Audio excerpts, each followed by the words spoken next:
to attend our Operational Excellence Conference. This is our first on-campus. It's a reflection of the quality of work and effort that Dakota has put into organizing the conference and preparing the opportunities for learning from the thought leaders that will present to us.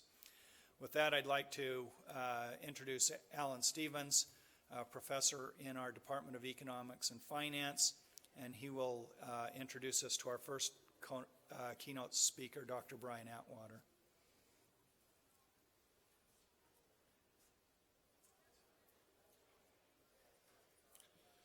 Welcome to Utah State University. We're glad to have you here. You might wonder what a professor of finance is doing, introducing an operations guy, but it is really my pleasure to introduce Brian Atwater, who's my colleague, he's my research partner, and my friend.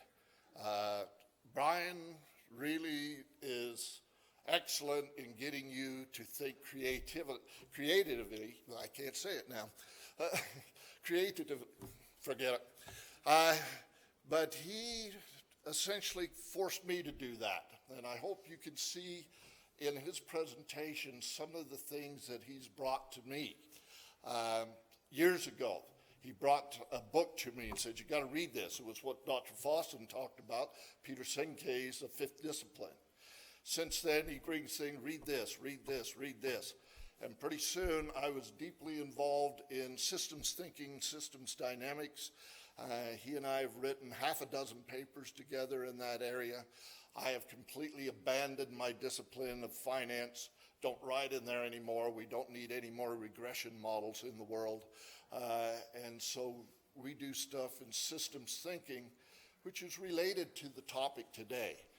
And so it's my great pleasure to have Brian here for a personal reason, but I think you will also bring to the conference a very interesting perspective that you may not have thought about before. He certainly did that for me.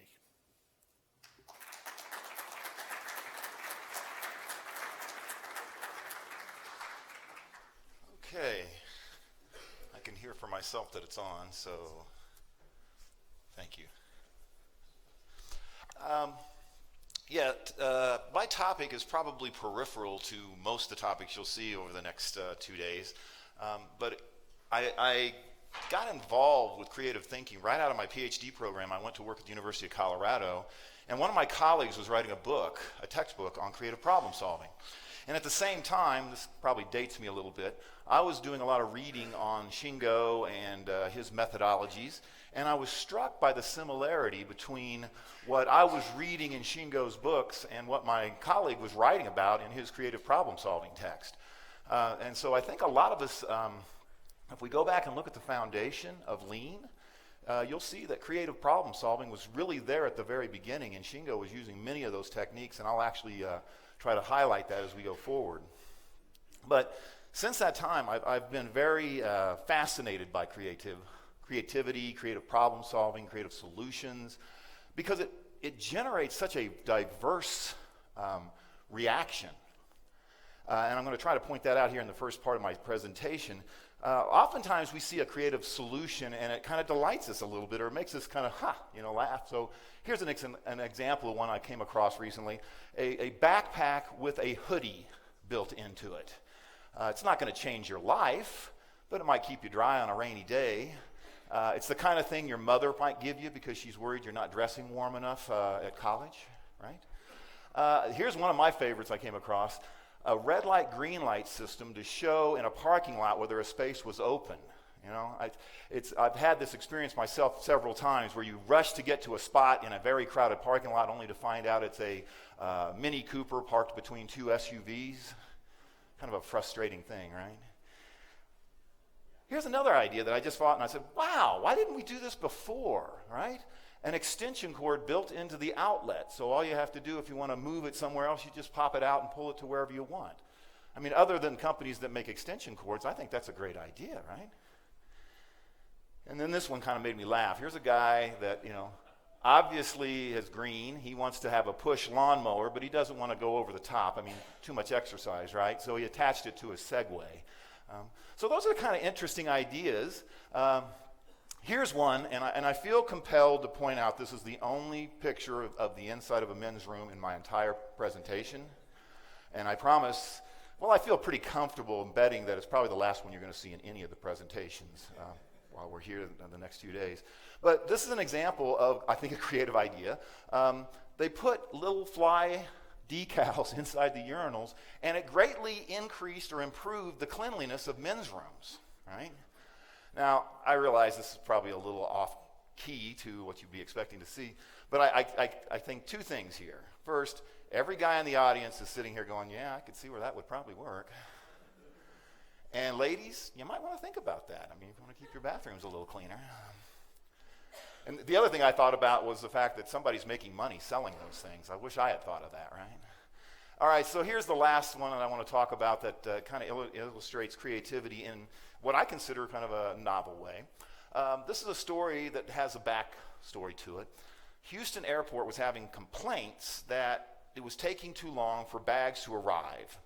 And so they did what I think most normal people would do. They initially thought, well, the problem is it takes too long. We need a faster baggage handling system.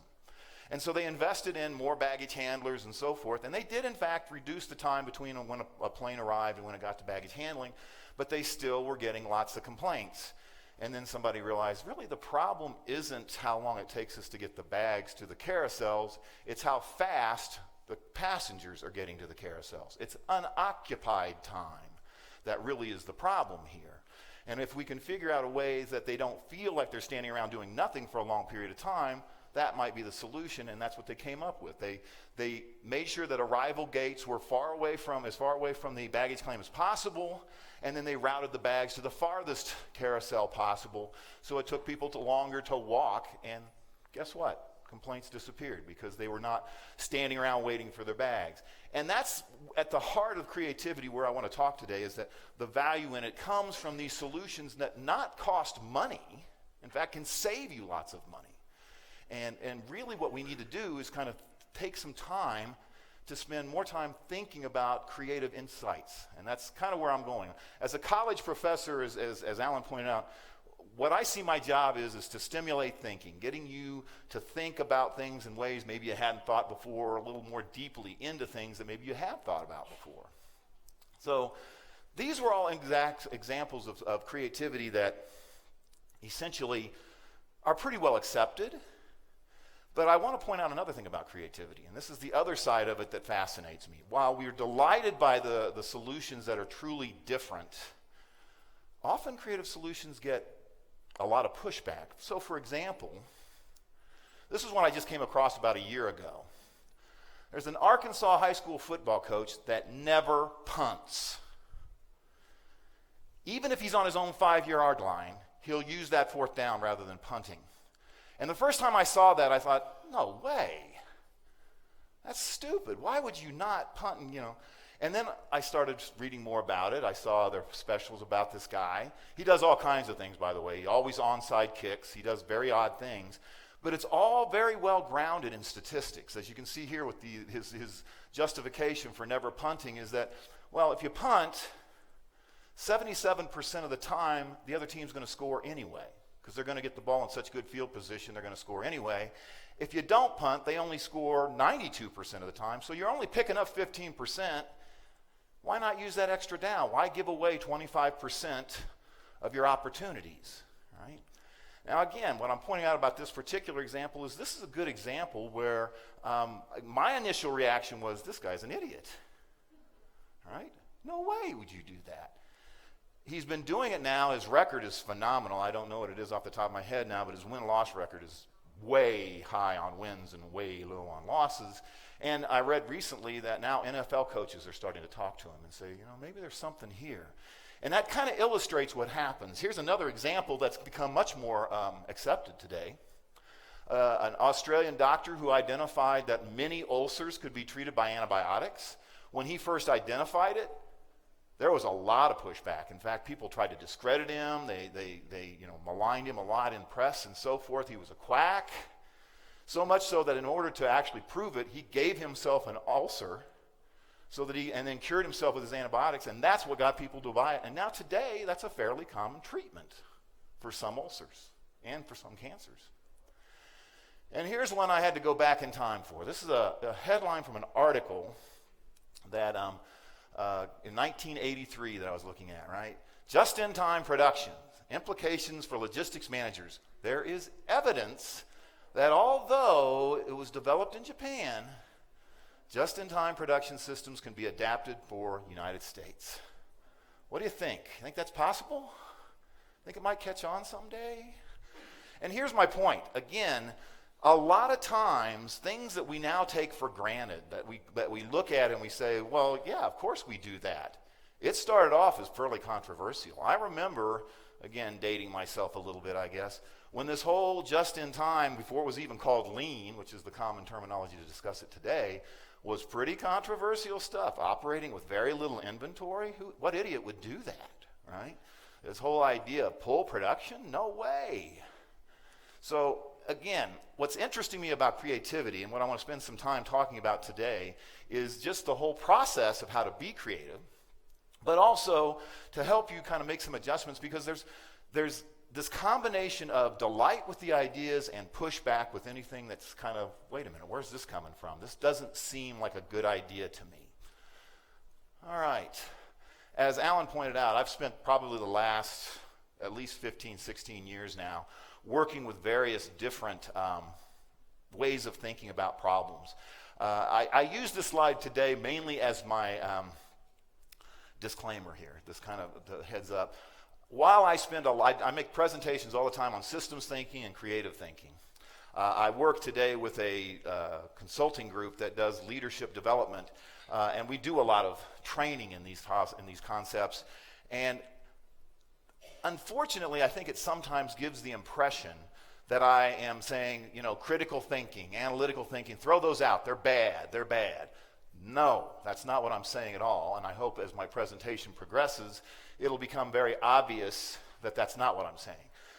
What I am saying is these are concepts that should be used in addition to supplement with our existing approaches of critical thinking and analytical thinking. So by no means, if it sounds like I'm maligning the other approaches, it's not. It's just that I think in order to get people to be more receptive, I have to push harder on the approaches that are somewhat different. Okay. All right. So now let's talk about the whole idea of creativity. So for example, how many people have heard the phrase, think outside the box? Okay, that was really a stupid question. Because in reality, if you have not heard that phrase, you probably live in a box. It's pervasive, right? I mean, it's actually overused, to be honest with you. There's too much discussion that says think outside the box, and I'm going to come back and talk more about it. But what it also indicates is how widely the push to use creativity has become. More and more organizations want creative ideas. Creative ideas have a lot of value, and here's some of the reasons why. First of all, continuous improvement.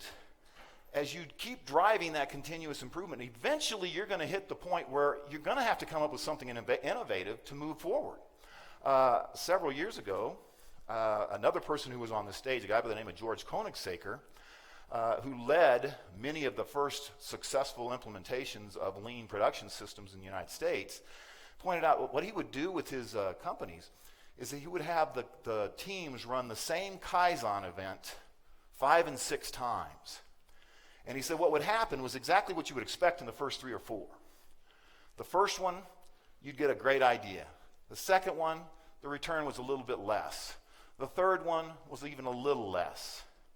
Usually by the 4th time you're hitting that same event or that same problem with the Kaizen event, the return's fairly low, and it's like the law of diminishing returns, which is exactly what you would expect. But then he pointed out, I still would make them go back and do it a 5th and 6th time. He goes, and that's when we usually got the best ideas of all.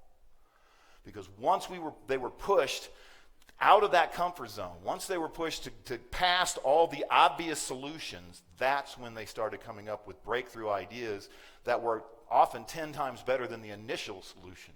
So continuous improvement will get you so far, but it's only, when you get to that one point, to go to that next level, you're going to have to come up with something innovative. Let's face it, Imitation may be the greatest form of flattery. It's also pervasive as well. You come up with a great idea, everybody in your industry is going to start using that idea. All the things that we do today actually facilitate copying people's ideas.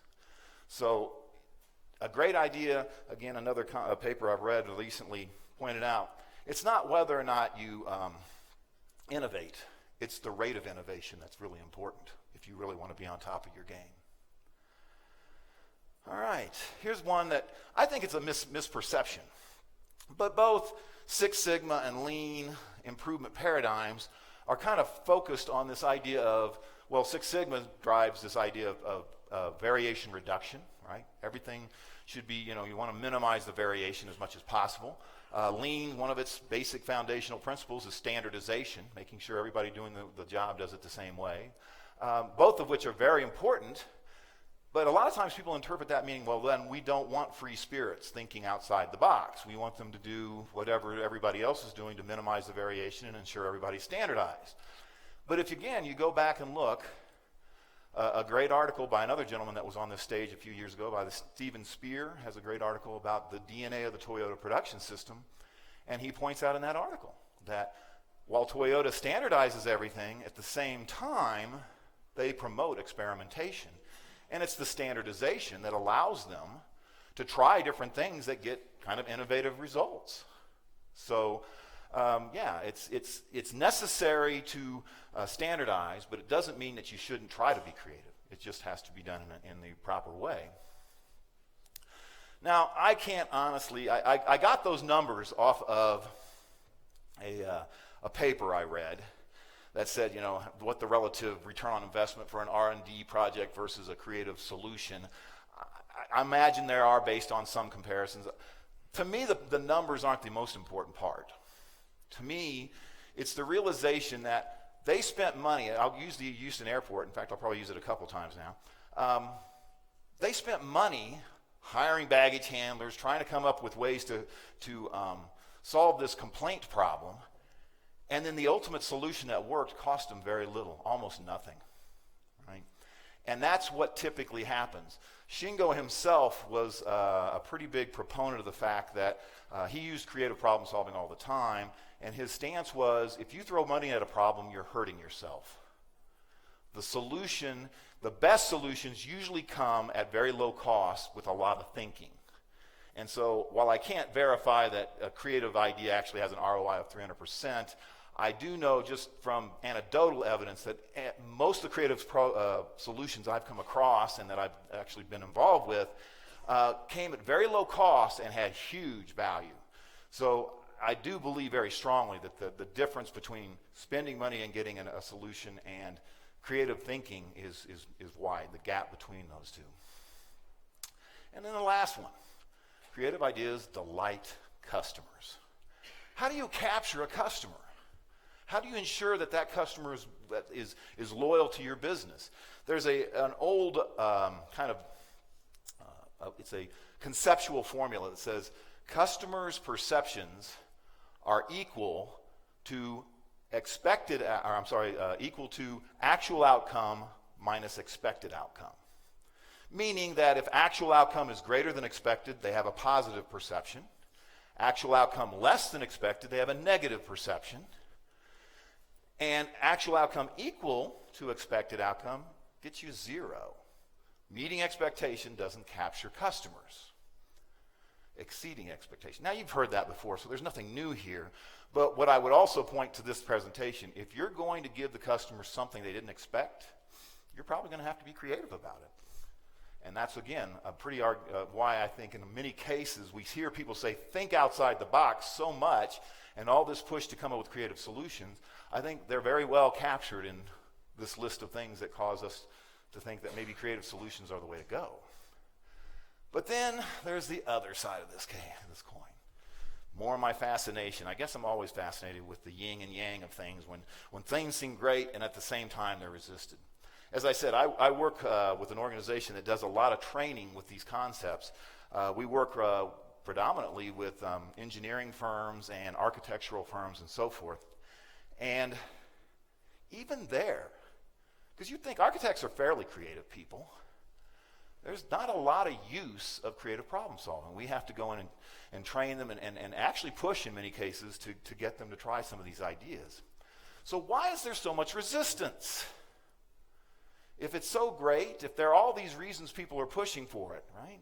Well, here's at least some of the ideas. First of all, new innovative ideas, particularly radical ones, are resisted pretty heavily, right? It's like the football coach at Arkansas. First time I saw that, and I'm a guy that teaches creativity, I was still saying, no way would I do that. Now, a year later, it's kind of percolated in my brain. I've watched a few other videos, and it doesn't seem as radical as it did the first time I saw it, and it's actually starting to make sense. I'll point something out to you. This is another thing that dates me. I can remember when the Dallas Cowboys lined up in a shotgun formation to throw a pass. And everybody said, what a stupid thing to do. You're telegraphing to the defense what you're going to do. Everybody knows what you're going to do. It's a bad idea. Anybody know an NFL team today that doesn't do it? So again, there's that initial reaction that's negative. And people don't want to be laughed at, don't want to be thought of as stupid. All right. Traditional improvements to program, or traditional approaches to continuous improvement stifle creativity. That's back to the standardization. That's not true, but I think it's a perception that a lot of people have. And so again, I would say, no, that's not necessarily a case. This one. This is the one that I really, as part of my, I guess, crusade, for lack of a better way of putting it, this is the one I focus on a lot. We're told to think outside the box as if we intuitively know how. What does it mean? Think outside the box. Somebody tells you to do that. What are you supposed to do? Does anybody have an answer for that? It doesn't really mean anything, does it? It's kind of a trite saying. I think that's one of the reasons that it's so annoying, is because when somebody says it, they say it as if, well, you know. But honestly, next time somebody says that to them, look at them and ask them. No, probably not. Probably your boss, so you might not want to do that. But you know, what do you mean when you tell me to think outside the box? What exactly am I supposed to do? By the way, most people don't even know where that saying came from in the first place. There's a famous puzzle that most of us are familiar with, the 9-dot puzzle, where there's 9 dots thrown, three rows of 3 dots, and you're supposed to connect all the dots with 4 lines and not pick up the pencil. It's a famous creativity exercise. But people don't even know, to solve it, by the way, you got to draw, the lines have to go outside the square box that is formed by the dots. And that's where the term came from. But most people don't even know that part of the story, let alone what it means to think outside the box. Here's another question I'll throw out for you. How many people can name 5 creativity techniques other than brainstorming? Okay, I probably wouldn't raise my hand if I were you either. But seriously, when you think about it, we all get taught brainstorming. I would bet money everybody in here has learned about brainstorming at some place in their career or in education. But beyond brainstorming, we don't get taught any creativity techniques. It's not how we're educated. So again, told to think outside the box, and we don't have any tools to really work with other than brainstorming, which isn't a bad one. All right, and here's the last one. Again, back to, I'm not saying our education system is bad, but it does tend to focus on critical thinking. Find the right answer. One of the pioneers in creative thinking, a guy by the name of Roger Von Eck, and he has some great books out there that are fun to read and also very interesting, points out that one of his favorite sayings is, what's another right answer? There's always more than one right answer to a problem. But because we're so trained to find that right answer, we often don't even bother to ask that question. Right? And so part of the reason I think there's so much resistance is because we are not really trained to think creatively. And most of our education process, there's an interesting little exercise that I came across years ago that some people did. They would walk into a preschool room and draw a little black dot on a whiteboard, and then ask the children, what is it you're looking at? And when they were dealing with preschool kids, they got all kinds of wild responses. One that I can remember was, you're looking at a polar bear's eye, or a polar bear's nose in a snowstorm. Right? But they came up with all these ideas, and then what they did is they did that same exercise going into first grade, going into second grade, going into third grade, going into fourth grade. When they hit fourth grade, guess what the answers they got were? A black dot on a white board. We're done, right? And that was, again, an exercise that was kind of showing what happens in our education process because we are so funneled into this critical thinking to see and come up with the right answer that we, over a very rapid period. Now, don't get me wrong, I am not advocating for anarchy, which would it be if we didn't impose rules and so forth on our kindergarten through fourth grade students. So that's not where I'm going with this. But at the same time, it's a pretty good statement as to why that last point has some impact on us, right? We are so trained to think critically. It's only half the answer, though. So, that's my pitch up to now about what creative thinking is about, why we should do it, what are some of the values and reasons to, and I guess roadblocks is maybe the best word to use, that you're going to run into when you start trying to do this, all right? But the rest of this presentation, I want to talk about how, all right? When somebody says, think outside the box, what are you supposed to do? Well, here's some suggestions. The good news is that creative thinking is inside all of us, right? It's not just the creatives in the world. It's not just the people who write fiction novels. It's not just the people who paint and do artistic things. We all have it, and that's evidenced by the little exercise done with preschoolers through fourth grade. It's just a matter of pulling it back out of us. And there are ways to do that. The first thing is to understand this concept of divergence versus convergence. Right? We, as I've already pointed out, have been thoroughly trained in convergence. Right? Out of all the data, out of all the information, how do we narrow it down to the right answer? Right? And again, it's a necessary part of problem solving. You have to do that. But I think because we're in such a hurry to solve the problem, to get to the solution and move on, what we do is we don't try to come up, most of the time we don't try to come up with innovative solutions of our own. We try to copy other people's innovative solutions.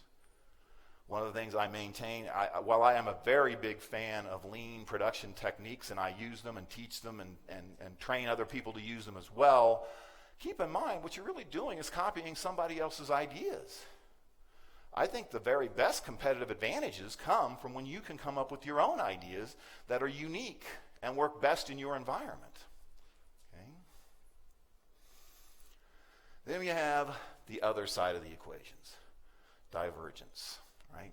Spending a little extra time, and that's probably the sacred statement right there, spending a little extra time trying to identify other options, right? If we spend a little more time with divergence, and again, as I said, this is not something radical to lean if you go back to its foundation, because this was at the very heart of what Shingo did for years. Spend that time looking at the problem and trying to see it from a lot of different perspectives. Often you come up with a solution, and I mean often. It's been my experience. It's almost a leap of faith. The first time you do it, it was for me, but I've done it now enough times that I can tell you that the solutions come. The interesting ideas that maybe are even cheaper to implement than the knee-jerk reactions, they'll come. So that's the key, having that faith to try it in the first place. It's different. So let's talk a little bit more about this divergence versus convergence concept. All right, the whole process, this is actually it's just a segment of the process. I told you my friend, a guy by the name of Dan Cougar, by the way, he was writing that textbook on creative problem solving, and he had an entire 7-step process. I've just kind of shortened it to 4. But he was pointing out that really what you need to do is at each stage of the problem solving process, spend a little time with divergence before you go into convergence, right? So when you're looking at a problem, don't just intuitively assume it's what you think it is. How many different ways, right? Looking at the problem, what are some different ways to state this problem? And we'll talk about how to do that here. I'll give you a little bit of an example maybe a little later on. But you diverge first. Define the problem in as many different ways as possible, then you converge on the definition you think this is the one we want to be focusing on. Do it again with idea finding. All right? You diverge first. This is probably the area that we spend, if we spend any time with divergence, this is it. And usually what we do is brainstorm. Okay, let's brainstorm ideas on how we can solve this problem. There are other techniques. I think there are better techniques, right? But spend some idea time. What are some different ways that we can identify the problem and address the problem, and then converge again on the approach that you think is best? Solution finding, right? As we implement and evaluate the solutions that we're putting in, let's evaluate them in different ways. What are different ways of considering the outcome? What is success, right? Now, I teach project management, and I often point out to my students, there's really 4 measures of success in project management, right? Price or cost, scope, time, and customer satisfaction. But in any problem, there are multiple ways to measure success. What are those ways? And let's evaluate each one as we're thinking about the solutions that we're going to be implementing. And then finally, acceptance finding. Where are the sources of resistance going to come from? Where are the sources of assistance going to come from? And how do we elicit both to ensure that we can get this implemented? Because if you do come up with a creative idea, there will be people like me that look at the guy that doesn't punt and say, no way, no way. Right? By the way, another thing I'll point out here, when I'm working with groups, and everybody knows this already, if you come up with an idea, look at, well, most of us don't wear watches, but look at some, just start counting maybe. How long does it take before someone says, that won't work? Right? Pretty fast usually. Here's what I probably will point out to you that you might not expect. That's not a bad thing. Because identifying the hurdles you're going to have to get over to make an idea work is a necessary part of the problem. It really is. It's a necessary part of the problem solution process. So when that person says, that won't work, here's the key. Say, that's a great point. How can we make this solution work in spite of that hurdle? What can we do that maybe, given what you just pointed out as a valid thing we have to deal with, that we can get over that? And here's an interesting thing, as I've done this in groups, oftentimes the very first person who is the roadblock that says that won't work, once you throw that back at them, not always, this isn't fairy dust that makes the world perfect, but often that person will start, what we might be able to do, and then all of a sudden what you've done is you've taken somebody who was going to be a resistor, and now they're on board because they've helped come up with the idea. So again, I think it's a good idea to do that practice. When somebody says, that doesn't work, say, thank you, that's a good hurdle that we needed to be aware of. Maybe we can make it work in spite of that. Can we come up with something? One of the things I point out all the time, human beings are phenomenal problem solvers. We really are. If you think about the history of human beings and the problems we've overcome to get to where we are today are pretty impressive. It's one of the things that gives me hope in this world when I look and turn around and I see all the craziness that's going on, is that, we've managed to think our way out of a lot of stuff up to this point. Maybe we'll think ourselves out of these problems too. But here's what we're not good at. We're not always good at identifying the right problem to be solving. In our rush to solve the problem, we get to the wrong solution. We get to the wrong problem to be working on. So I think this is, again, just a short exercise or discussion of ways to get divergence and convergence working together. Now, these next 2 slides, I don't want to spend too much time on because you've seen them before, or at least variations of them. All right? So we know for divergence, defer judgment. Everybody knows that's one of the rules. Quantity breeds quality. That's another rule of brainstorming. Piggybacking, combining, modifying, thinking in pictures. Thinking in stories is another thing I like to do. Stretching for ideas. There's nothing really new here, and at the end of the day, looking at that list, if I came back to you and said, think outside the box, it gives you very little to work with. Same with convergence. Be systematic. Develop evaluative measures. Be intuitive. All these are things that, again, you've probably seen or heard. Defer judgment. I would say, and this is the last couple of statements where they're talking about avoiding idea killers and assessing risk. That's where I get back to when somebody says something won't work, enlist their help in trying to figure out how to make it work instead, or in spite of that issue. So nothing really new here. What I want to spend some time talking about is how would you respond, or how could you respond when somebody says think outside the box? And the first thing I want you to do is we're going to spend a little time thinking about thinking. Not too much. I don't want to give anybody headaches. But here, let's do a little exercise real quick. Word association. I'm going to throw out 3 words, and I want you to kind of think of, if you want to write them down, whatever, it doesn't matter. What's your first response? And I urge you to do your first response. All right? Color. Furniture. Nurse. Now, as I said those words, the first thing that would come to mind, if I said color, how many people thought red or blue? Probably. Most, if not all. Right? When I said furniture, how many people thought desk, chair, table might be another one? When I said nurse, how many thought doctor or hospital or caregiver? And here's the thing, right? We think in connected concepts, right? Predictably, we think in connected concepts. That's how human beings think, right? What that means is when I hear a statement, I immediately, to understand that concept, I think of something that gives me a context to think about it, right? So connected concepts is how we think, and we typically make very similar connections in the same cultures anyway. It might be different if I was doing this in another part of the world, but in the United States, it's pretty predictable what we're going to think. And it's a good thing, really. It's what makes us experts.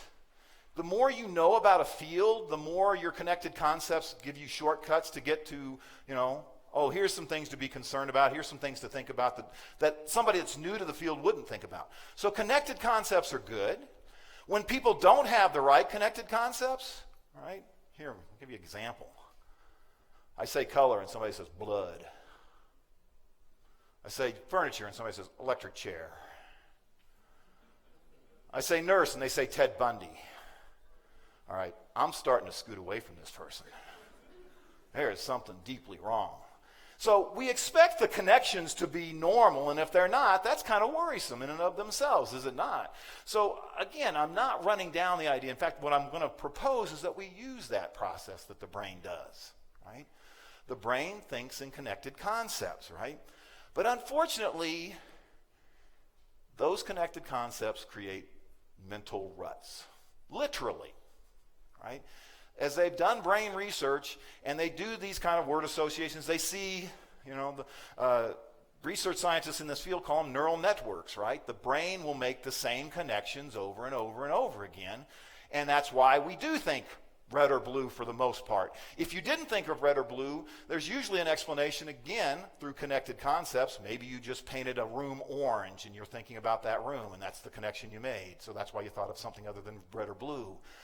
But it's still the same idea that we create these connections that are mental ruts that cause us to think outside the box when your brain, and as you get older, and mine, let's face it, we're dealing with canyons in my brain.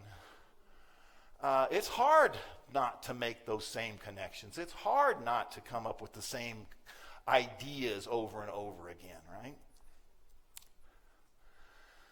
What we have to do, though, while it's a good thing, we have to figure out ways to get past it. Those mental barriers, those mental ruts have to be jumped, for lack of a better way. We have to make new connections.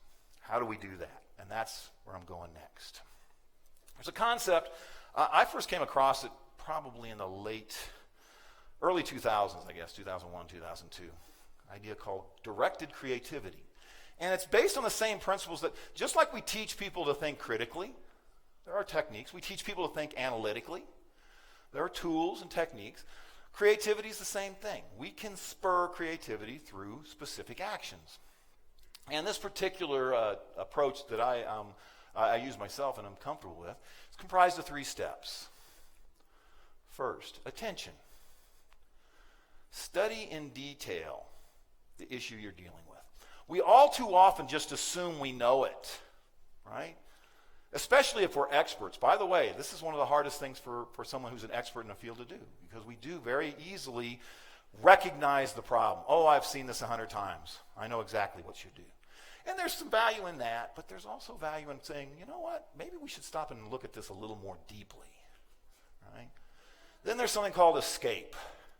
This is a process where we, trick is probably not the right word, but certainly push the brain to think differently, right? We want the brain to escape the mental ruts that we normally have. And there are techniques to do that. And then last, it's called movement. Our brains are phenomenal organs, I guess. I guess they're an organ. They are phenomenal in that they will strive very hard to make a logical connection, right? And so with directed creativity, this is a process that you can use to do divergence if you follow these steps. And so I'm going to spend a few minutes now. I want to make sure I have plenty of time here to talk about them. So what are the steps? Let's go into more detail. Attention. This was one of the things that Shingo was a master at. And again, if you go back and read his books, that's one of the things he did all the time, right? He would look at a situation, people would bring him in and they say, well, we have this problem, right? And he would come back and ask them all kinds of questions that would make them scratch their heads and say, why is he even asking this question? You don't understand. No, we have this problem, and he's over here asking questions that seem totally out of touch. And then when he's done, he comes back and says, here's a solution. And they're like, wow, where did that come from, right? And he did it by looking at the situation in detail, breaking it down, right? Some questions that he often asked. What are you really trying to do? What's the real purpose of this exercise you're doing? Don't assume, for example, one that comes to mind that I remember in one of the books, they brought him in because some company brought him in. They had to drill a hole that was 3 inches wide in one of their castings. And the drilling process was taking too long. The drills were getting dull. And so they brought him in and they were saying, is there some way we can drill these holes faster? Is there a better bit that we could be using? Is there some other material that we could be using? Is there some kind of solvent we can use to make sure that the drill doesn't dull so fast? And his first question was, why do you want to drill it? And they're like, because we need the hole. It's like, does it have to be drilled? Can't you just, maybe use a laser to cut it out? Or even better yet, go back to your supplier and ask them to deliver it to you already with the hole in it, and all you have to do is bore it out. But because we get caught up in thinking it's a drilling problem, we look for a drilling solution. We get caught up in the fact that it's a baggage handling problem, and we look for a baggage handling solution. It's the taking of the time and saying, what are we really trying to do here? Right? What are the real accomplishments? What are some of the primary inputs that are involved here? There are other things beyond just our knee-jerk reaction as to what we're looking at. So we look at all the various inputs and outputs to the process, right? What's the sequence are we following? Is there any sequence that we might change it up and do it differently? A great example of this is in the medical industry. Years ago, they were looking at hip replacement surgery. And I don't remember the exact, I read the story a long time ago now, but in the story, they point out that somebody threw out this idea that, well, we're doing it all wrong. We should do rehabilitation first. And everybody laughed at it, and they thought it was stupid. But slowly but surely, they percolated on the idea. Percolate's probably an old term. What would be the word today? Krug. Anyway, doesn't matter. They thought about the idea, and eventually they came up with the idea that if they did start physical therapy and people started doing the exercises they would do after the surgery, it strengthened the muscles around the hip. And now they have realized that one of the faster ways to help people get back on their feet is to start physical therapy before the surgery, right? So again, by looking at the process, the sequence, rethinking it, crazy ideas all of a sudden don't seem so crazy anymore. So that's the attention phase. Then you've got escape. This is the one that I think probably most of us don't have a lot of practice with. All right? How do we consider other perspectives? The experts in this field will point to this concept of a provocation. Right? How do we provoke the brain to think differently, to not follow its same path every time? How do we provoke the brain to do that? That's what a provocation is about. And so here are some examples of common provocations that I've used. The first few are the ones I'm the most comfortable with, and I guess with most people, my mental ruts have already started on creativity. I love to reframe the problem. What's another way of looking at a problem, right?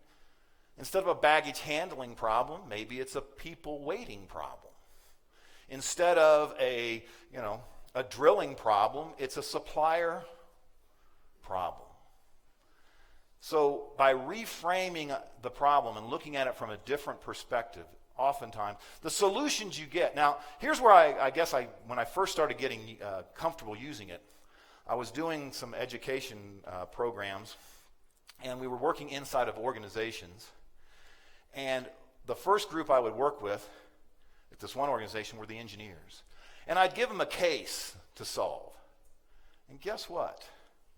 They would give me an engineering insight and an engineering solution to that case. Then the next group I would work with was with marketing. I'd give them the same case. You wouldn't think it was the same case. The solutions and the ideas all came from marketing's perspective. And it was through that kind of experience that I started to realize, there's a lot of different ways to look at a problem. And if we just take a few minutes and reframe it, we can see the different approaches to solving that problem. To me, that's a very powerful tool. Problem reversal. I've talked about brainstorming. Here's an interesting approach that, again, from my own perspective, if you're trying to brainstorm on how to solve a problem and you start getting the ideas are starting to peter out, you're not getting a lot of interesting ideas, switch it around.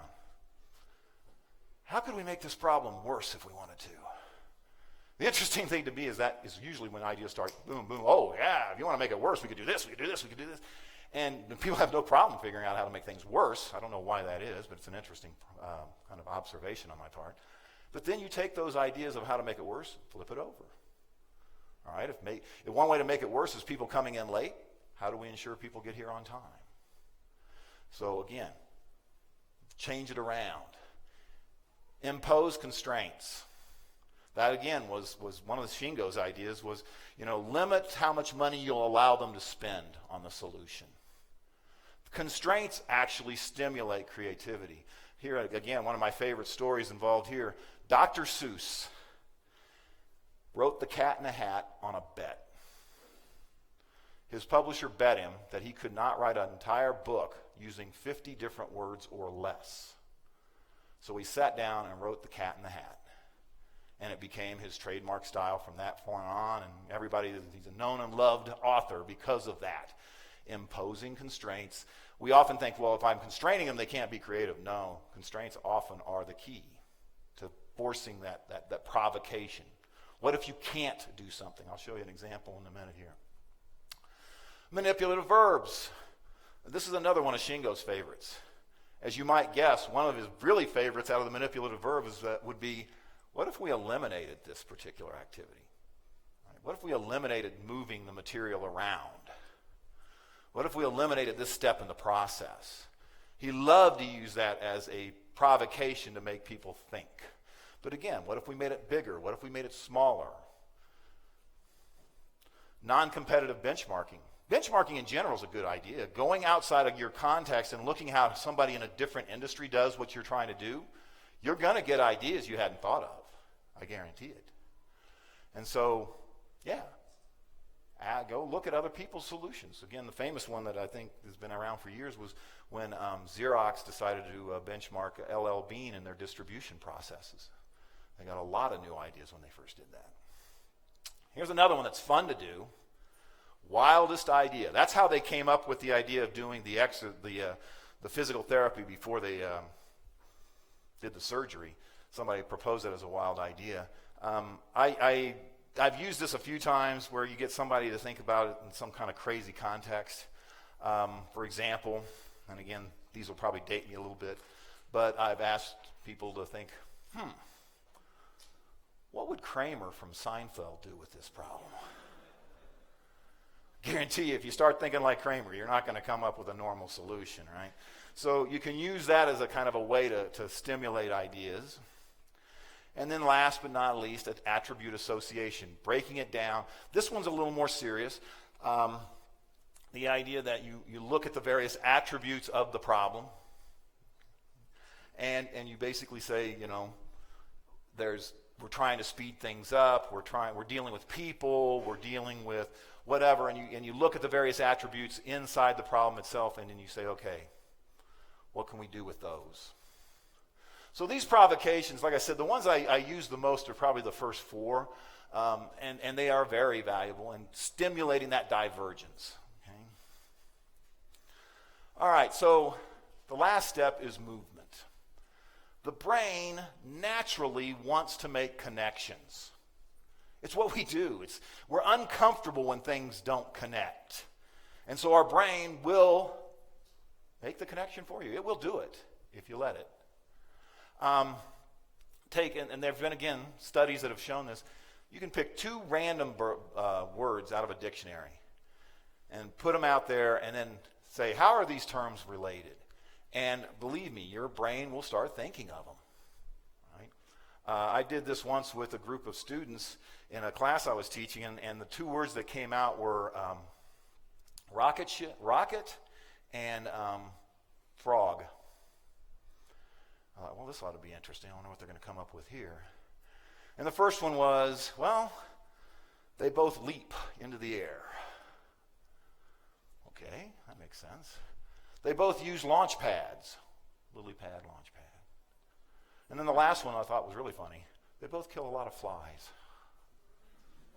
Okay. But again, you start getting, this idea of the brain will come up with a connection if you let it, because that's what our brains do. It's a natural process, right?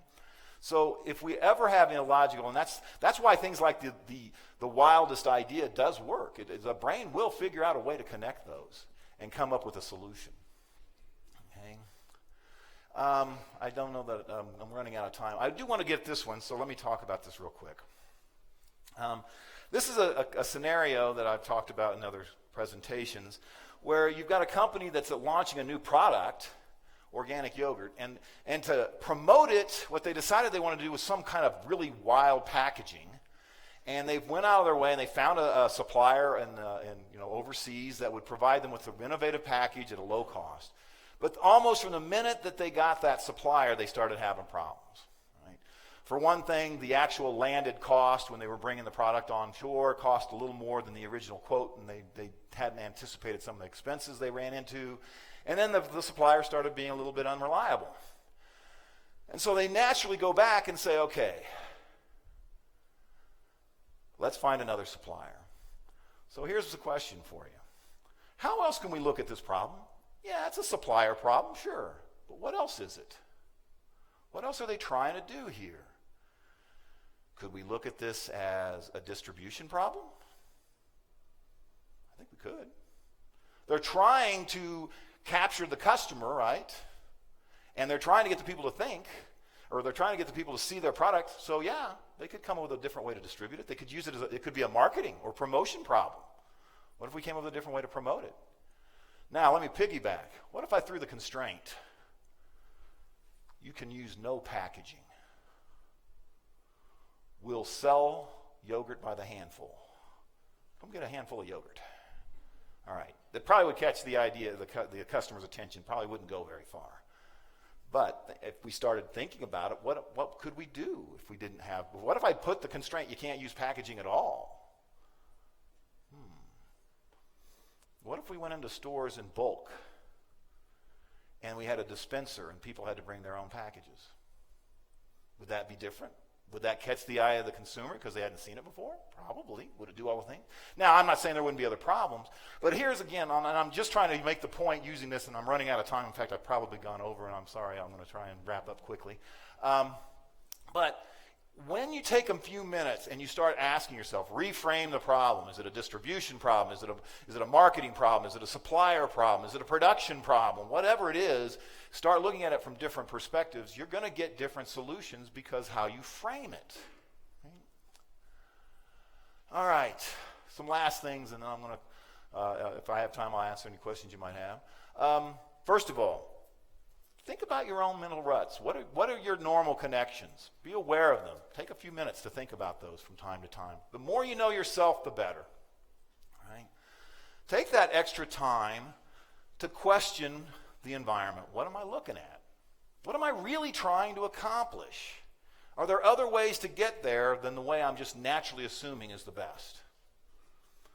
Right? Use the provocations to force your way outside that comfort zone. When somebody says something to you that seems crazy, rather than just dismissing it as being a stupid or crazy idea, stop and say, well, what? People don't behave irrationally. They behave irrationally to other people, but they never behave irrationally to themselves. What was this person thinking? Why would this seem like a logical thing to do to them if it seems so crazy to you? All right? And here's the one I love the most. If you find yourself laughing at an idea, there's again research that has essentially proposed that that's what causes laughter. New connections in our brain is what makes us laugh.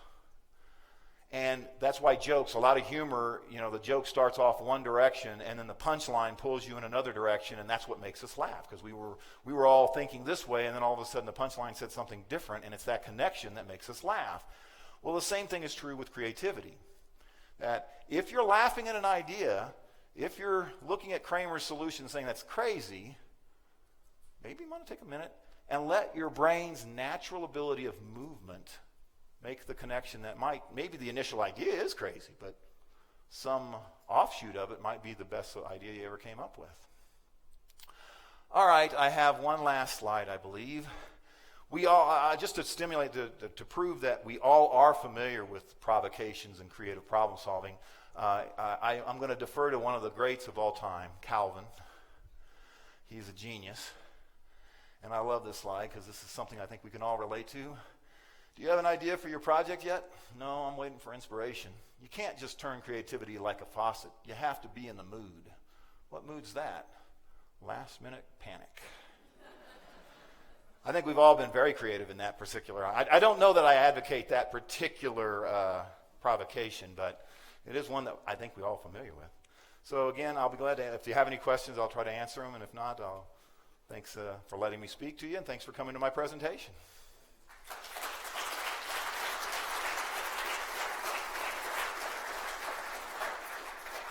We do have about 5 minutes for questions and answers if there are any out there.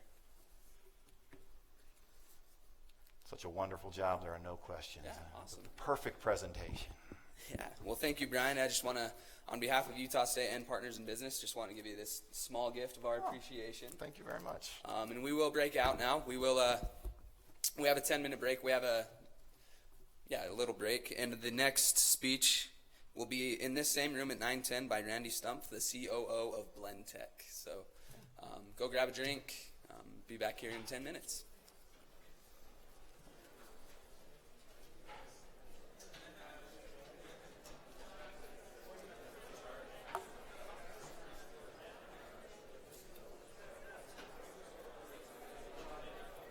I really enjoyed that.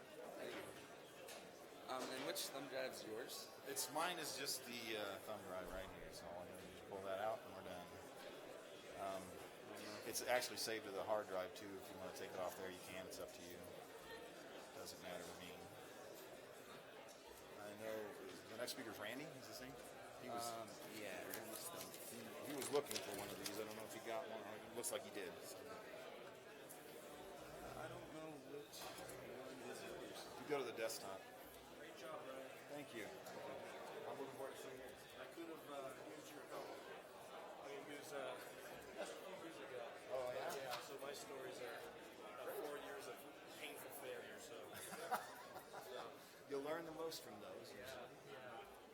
not necessarily the best way that you want to do it.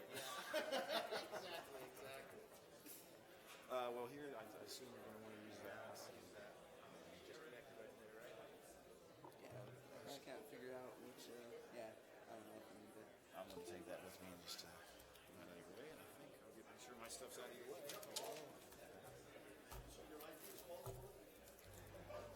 And I'm assuming, is this your? No, this is the. Nope, I've got mine. I'm going to use my own computer on the presentation. Oh, sorry about that.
Alright, I just wanted to see if this is going to work for me. Oh, it wasn't turned on. There we go. Okay.